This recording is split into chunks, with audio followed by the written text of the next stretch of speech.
Hello and namaste. Welcome to the 12th episode of Behind White Coats podcast.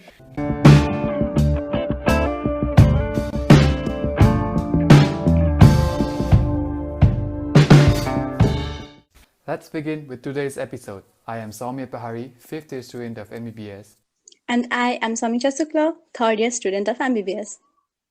and we are your hosts for today. We hope all of you are safe and sane inside your homes as we adjust to the ongoing major crisis in the world, the COVID-19 pandemic.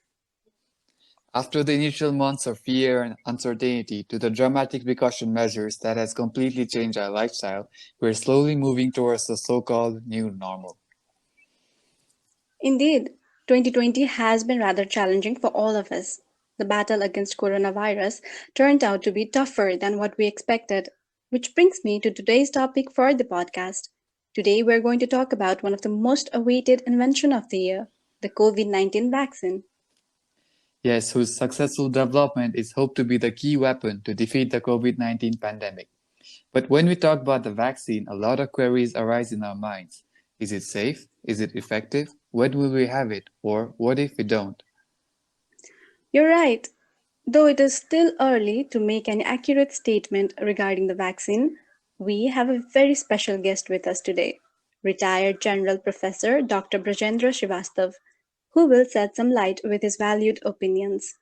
Dr. Srivastav is a pulmonologist and critical care specialist working with respiratory diseases for past 20 years. Sir, welcome to the episode. Thank you very much, Samiksha, and thank you, Soumya, for inviting me to this podcast. And I would like to give you my opinion about the present scenario of the vaccine, COVID vaccine, and the COVID disease as such. So I'm Professor Dr. Brajendra Srivastav, working in the Department of Internal Medicine at the Nepalese Army Institute of Health Sciences, College of Medicine. And I'm involved in the teaching learning activities of MBBS students as well as the postgraduate MD medicine students. I've been working in the field of pulmonology since the last 20 years, and I've got a lot of experience in treating other respiratory diseases. However, this SARS-CoV-2 or the COVID disease is new to me as it is for the rest of the world. Initially, it started as a small flu-like illness in Wuhan, in China, in the later part of December 2019. So that is why it is called SARS-CoV 2019. Previously, two other SARS-CoV viruses had been identified. One was the SARS-CoV-1 that was causing the acute respiratory syndrome in 2003, and then there was this Middle East respiratory syndrome in 2012. However, these two infections were not very serious and they were able to be contained. But however, this COVID is such a disease that it is very, very transmissible to humans, and it has got some potentiality to develop serious forms of disease, and it has got a lot of morbidity and mortality in this condition.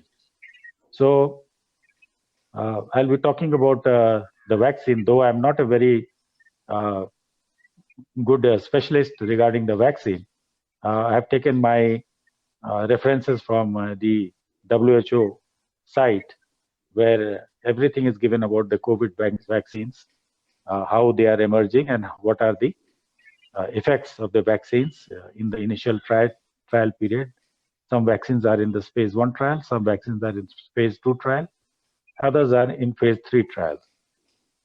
So I would like to give my opinion on the present scenario of coronavirus disease in Nepal as well as in the world, and what is it going to be different if we develop a COVID vaccine. So before we begin, we'd love to hear your experiences in this pandemic, both personally and as a healthcare professional. Okay, so personally, when this pandemic started, it was in March when the WHO declared this disease as a pandemic. After that, it was slow to come to Nepal. It was not very rapid in the response in coming to Nepal. But however, gradually the disease has progressed in Nepal, and now we are having quite a few deaths, between 10 to 15 deaths a day, and around 1,000 to 1,200 odd people are getting infected every day. So I've got some experience with the disease. I've been actively involved in the management of people having COVID, and I've seen all the forms of disease: mild type of disease, the moderate type of disease, and also serious types of diseases which make the patient go onto a ventilator. And we have had a few successes in the treatment of this mild form of illness. However, the serious forms of illness are having a greater mortality rather than the recovery. So I would just like to share with you my experiences, what I have encountered in the treatment of these COVID patients and regarding the vaccine. Yes, sir. This has been really difficult time for all of us. We can barely imagine what it must be right now in the hospitals. Now, moving on to the questions. Sir, in your opinion, why is the COVID-19 vaccine important? What change can it bring to the current situation of the pandemic? Well, the current vaccine, which is under development all over the world. So there are more than 180 types of groups of people which are involved, and in a country like United States, there are more than 2 to 3 vaccines which are under development.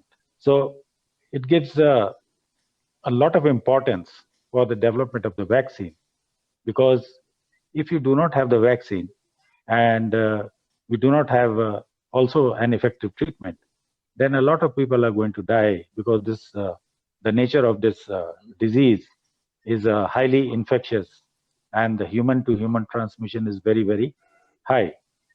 So if the vaccine does not come in the near future, then a lot many people are going to die with the disease, and people are going to get infected with coronavirus, and they are going to develop herd immunity if more than 60% of the people are infected with the virus. So it is going to take a long time, and there are going to be many lockdowns, many curfews, and the whole economy of the nation as well as the world, the global economy, is going to be affected.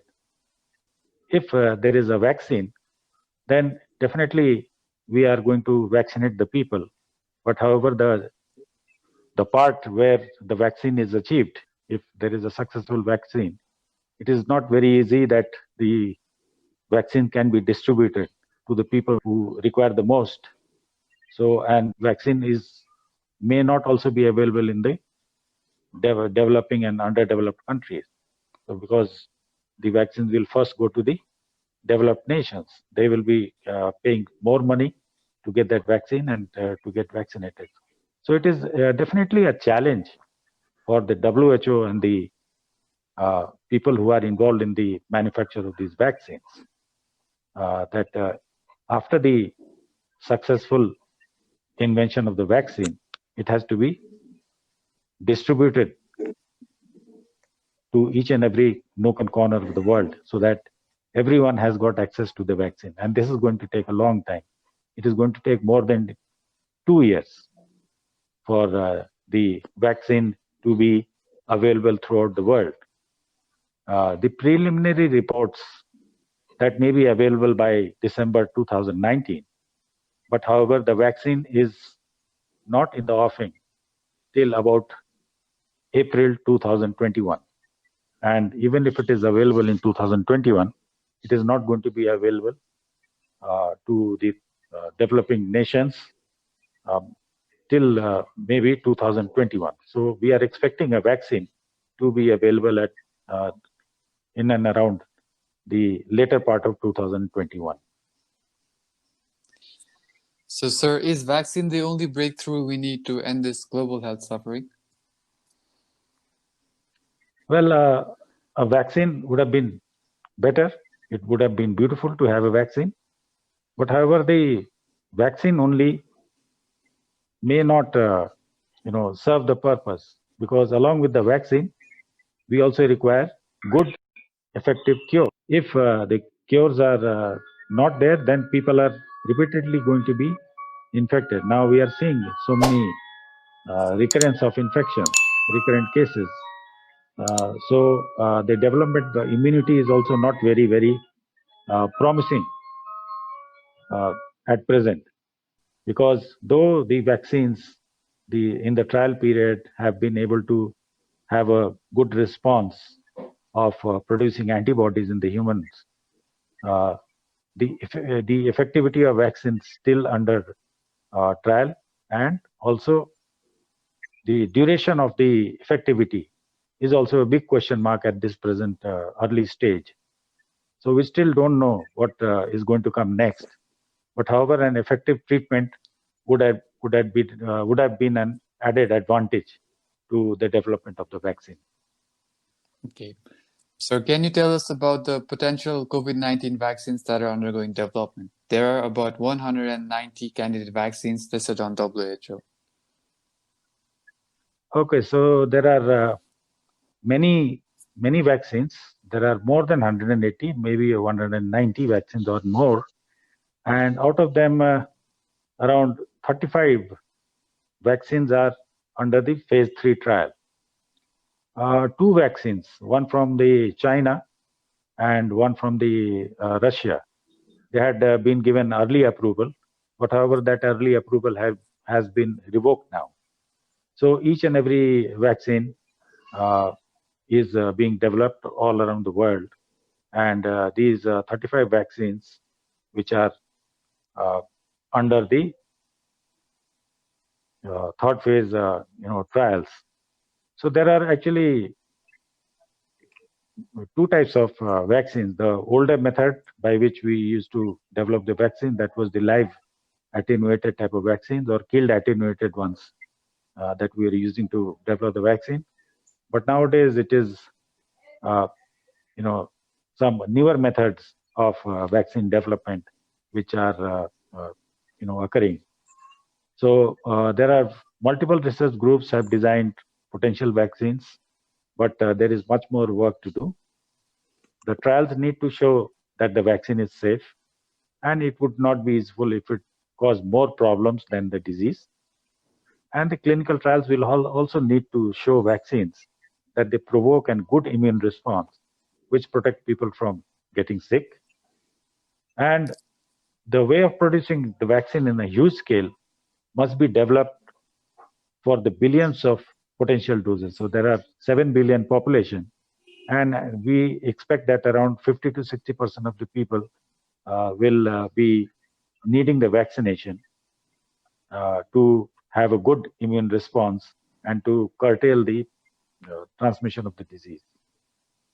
So there is going to be a huge logistical challenge also, even after the development of the vaccine, because it has to be safely distributed to different parts of the world and different countries, so that each and everyone has got access to these vaccines.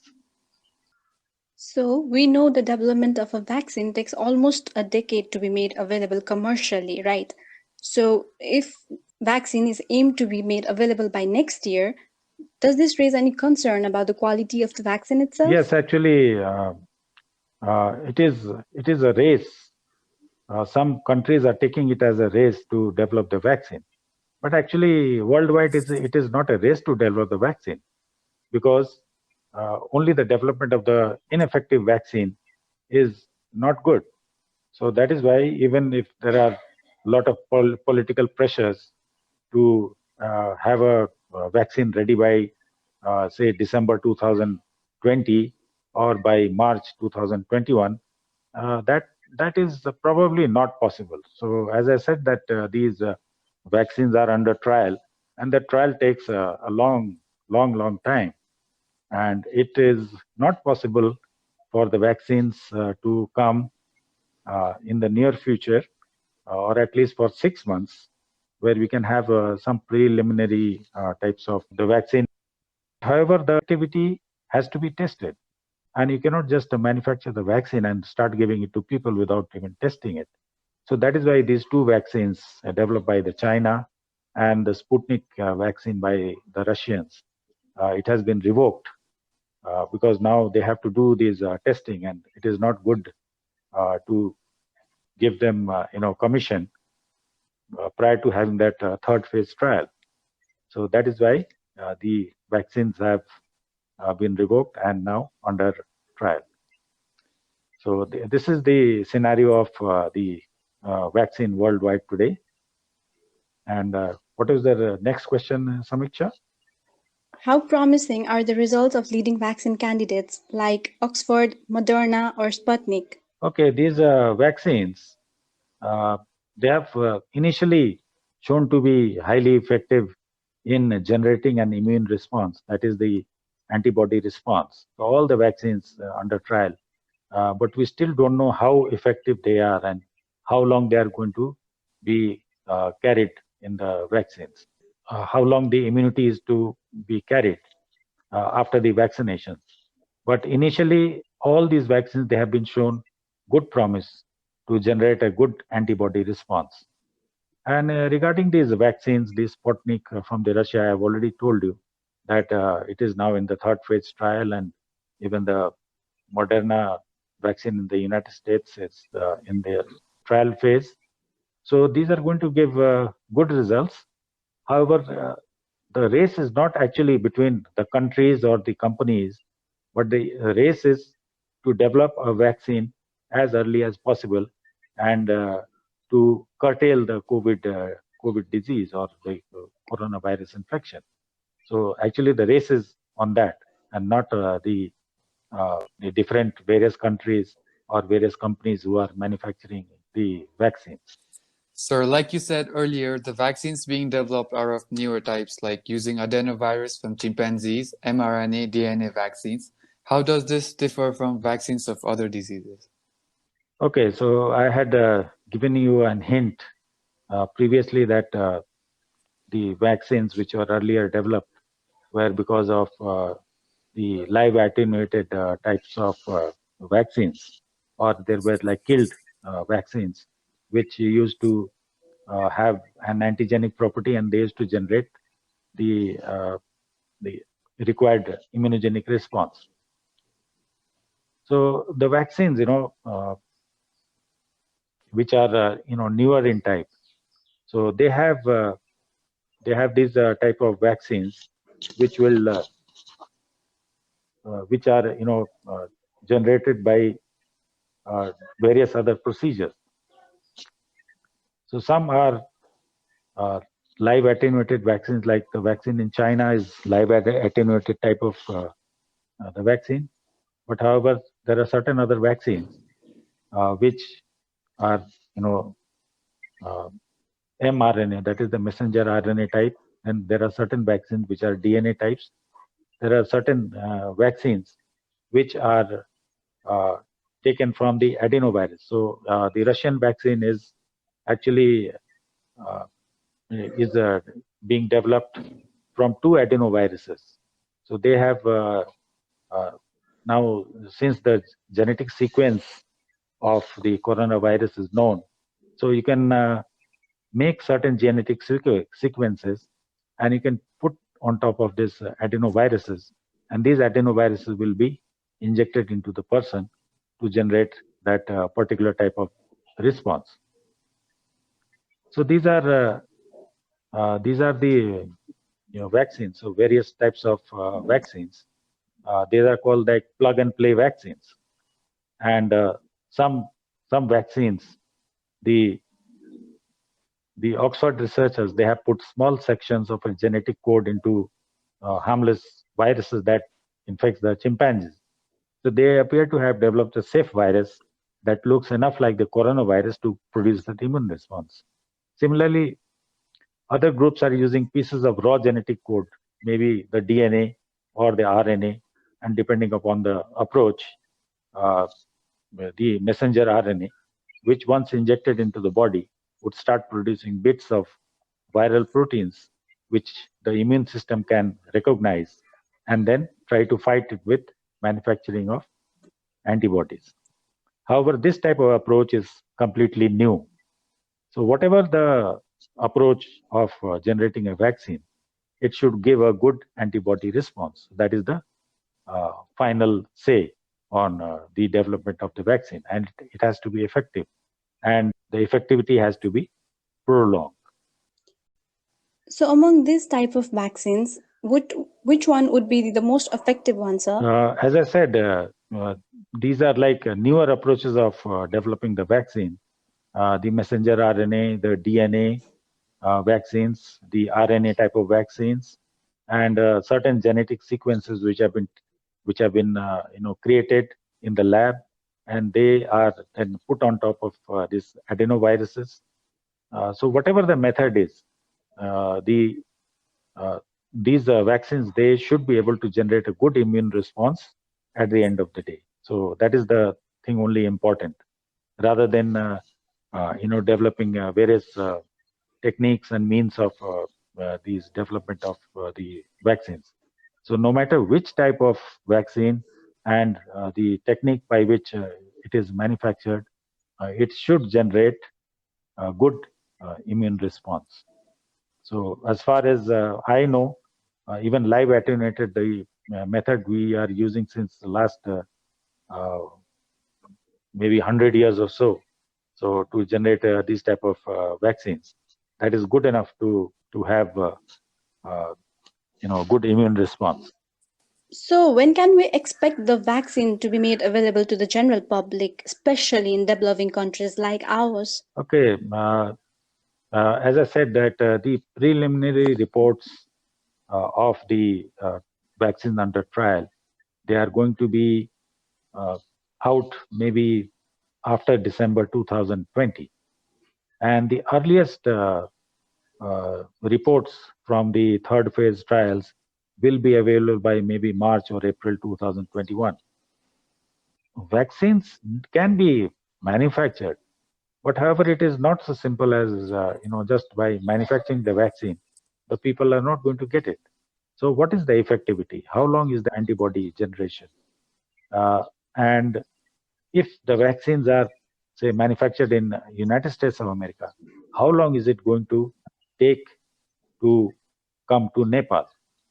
So there is a system by the WHO.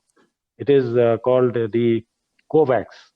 So the goal of COVAX is by the end of 2021 to deliver 2 billion doses of safe, effective vaccines that have passed regulatory approval and also WHO pre-qualification.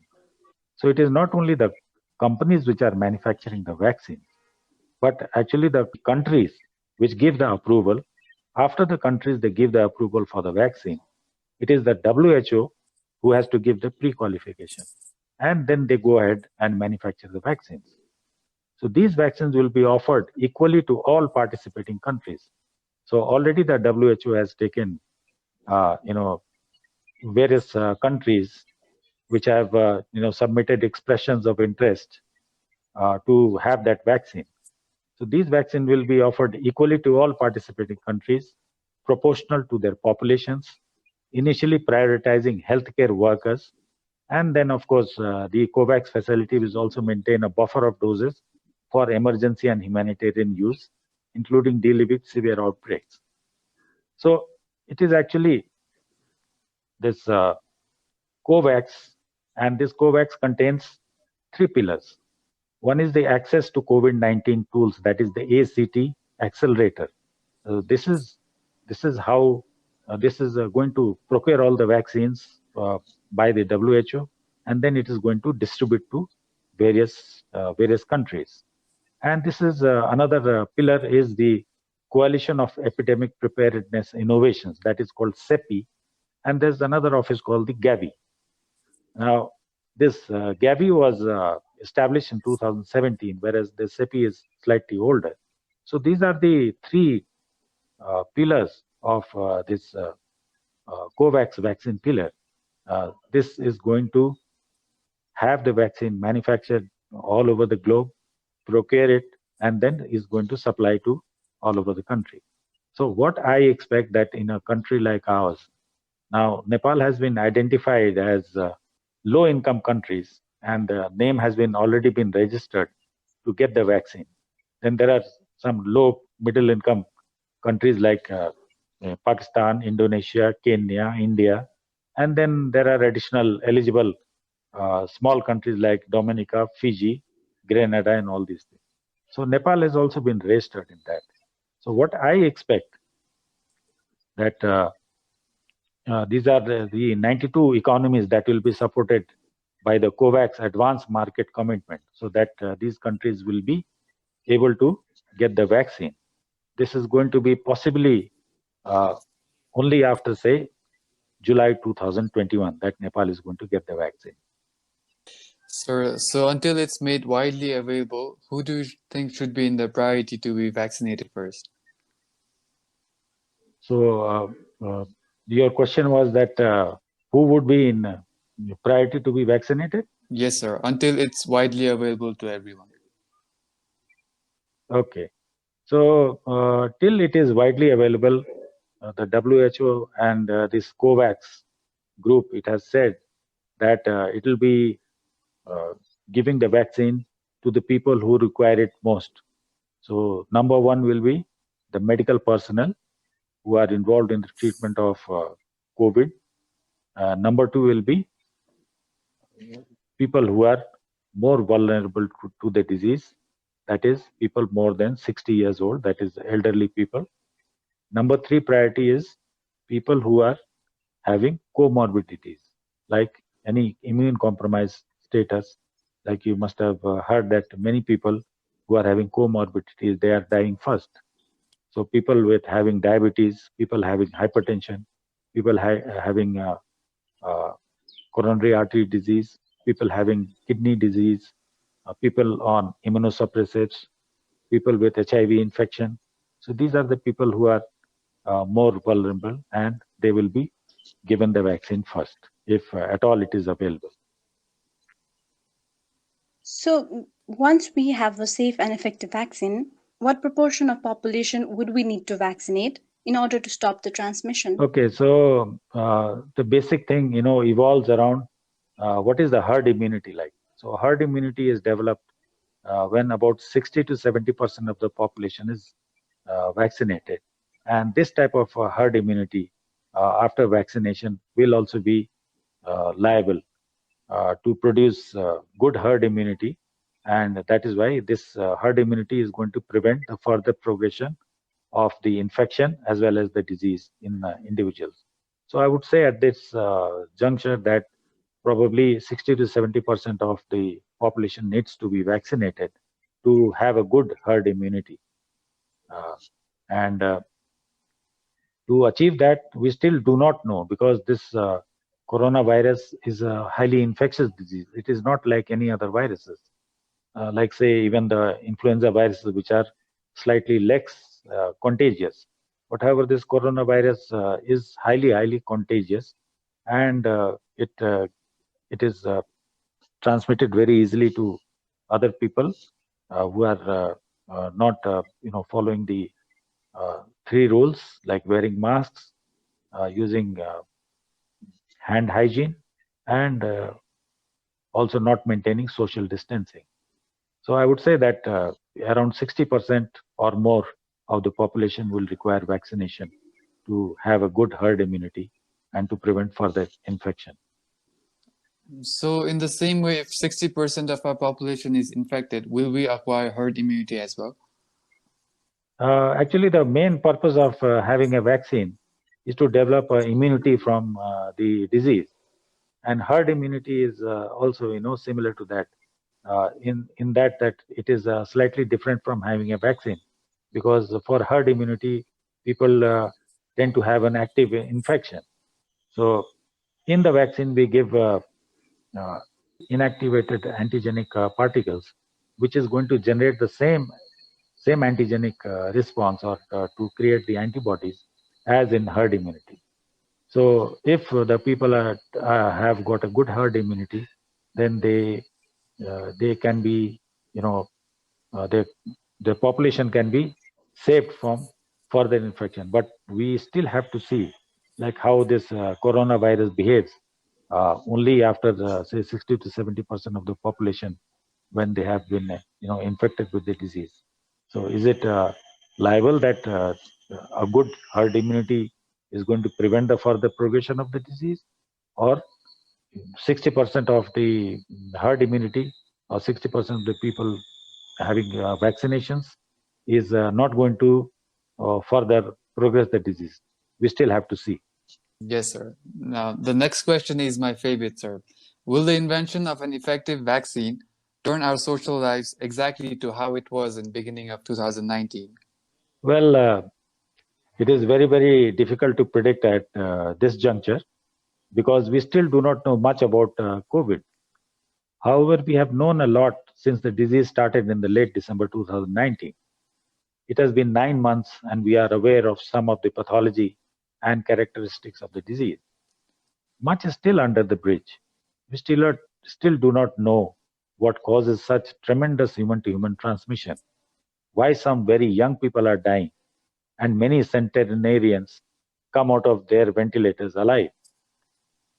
The multisystem inflammatory syndrome seen in children and the coagulopathy and the vasculopathy that are found in the seriously ill COVID patients, the different types of ARDS and the prolonged suffering of COVID patients who have already recovered from the disease. So we still don't know much about the disease. Then there are certain reinfections that are occurring in some individuals and the sluggish immune response seen in persons having milder and asymptomatic infections, which cannot be duly explained. So we are not yet sure what is going to be the response to the newly tested vaccines. Are they going to confer immunity? If they are going to confer immunity, for how long before it wanes off? As far as the present scenario tells us, we have to probably live with the virus and we have to modify our lives accordingly. A normal before COVID life may be only possible after a couple of years when we know more and an effective vaccine is in the market and with effective treatment strategies. Hoping greatly that it wouldn't be the case, what if we are not able to develop a safe and effective vaccine, at least for the next few years? Okay, if we are not able to develop a safe and effective vaccine, at least for the next few years, life is going to be very, very difficult. We can expect a lot of morbidity and mortality owing to the disease. We have to rely on the discovery and manufacture of some effective medications to cure COVID. Even if this is not possible, then we have to wait for the development of the herd immunity, when at least 60 to 70% of the population of the world is infected and can prevent the spread of the disease to vulnerable populations. Till this is achieved, we have to rely on the other preventive measures. So with the disease, when many of the countries are going into lockdowns, the process of herd immunity is delayed. So people are not developing the herd immunity because they are staying in their homes. They are not getting exposed with the virus. So till a good and effective, safe vaccine is evolved, we have to rely on other preventive measures, like we have to have the social distancing, hand washing, wearing of the masks, sanitizing of the common areas where movement is more, following crowd prevention rules like in public transport, air transport, and containment of the areas of the spread of the disease, like certain areas where which will be needing still lockdowns, and the various places where we would like to impose curfews. So this is going to cause a huge drain on the individuals, the business groups of the country, and the companies, and individual national economies, and consequently to the whole of the world. So it's a very, very difficult situation. where if you are not able to develop a safe and effective vaccine, we all will be sufferers, and we cannot lead a normal life till an effective vaccine and effective treatment is developed. Yes, we are almost at the end of our session. Lastly, we'd like to know, sir, comparing an effective vaccine with an effective antiviral medication, whose first discovery do you think will have a more positive impact to bring the pandemic under control? Well, actually, it is both.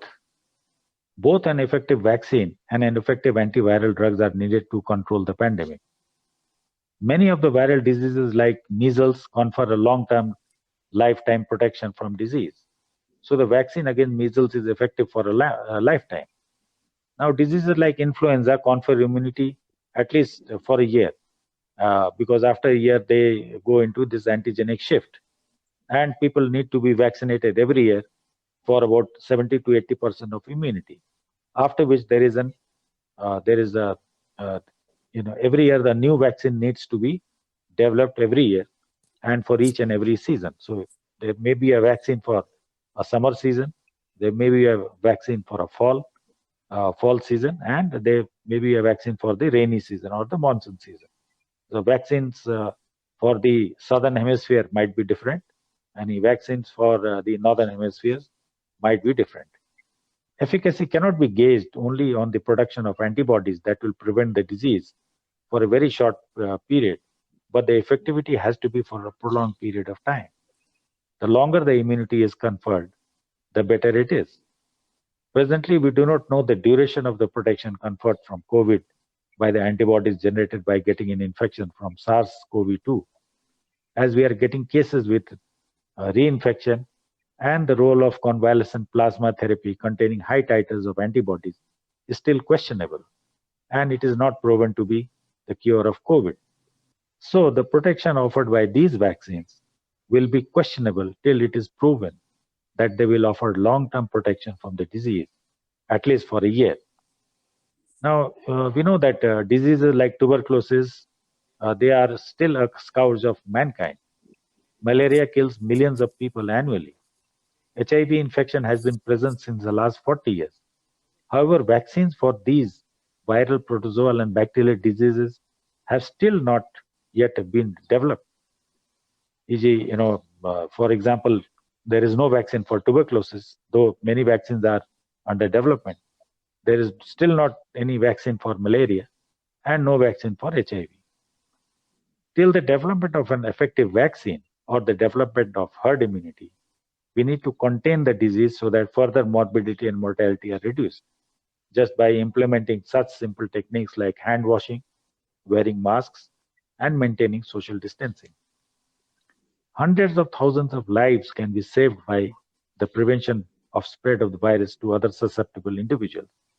But if we can develop an effective treatment that kills the virus, we can further reduce the morbidity and mortality among the people and save many lives.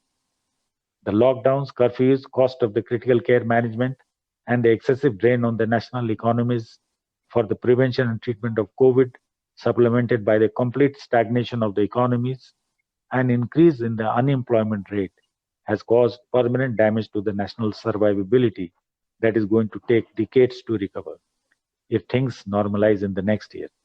Thus, the world is in need of an effective vaccine to prevent COVID and also to treat COVID with effective medications for those people who are going to contract the disease in the coming years. Yes, sir, that is true indeed.